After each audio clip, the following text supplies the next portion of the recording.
साहब, आप माशाल्लाह मुल्क के एक रिनाउंड टूरिज्म के और एयरलाइंस के और एक कंपनीज के एक मालिक हैं। आपका पूरे इंडस्ट्री में एक बड़ा नाम है अल्लाह पाक की मेहरबानी से।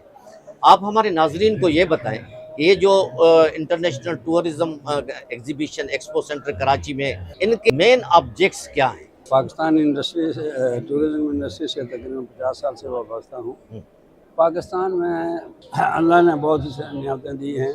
हमारे पास समंदर है, हमारे पास पहाड़ हैं, हमारे पास बर्फ़ है, हमारे पास मैदान है, हमारे पास सीनिक ब्यूटी की जगह हैं, लेकिन आज तक हम उनको प्रॉपर्ली मार्केट नहीं कर सके, लोगों को दिखा नहीं सके।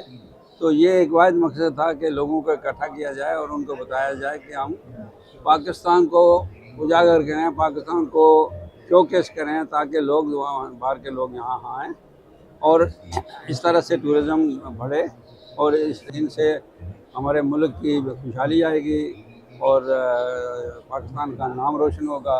तो ये हमारा मकसद था और माशाल्लाह से वो लोगों ने बढ़ चढ़ के हिस्सा लिया। इंशाल्लाह आगे और बेहतरी लाएंगे और लोग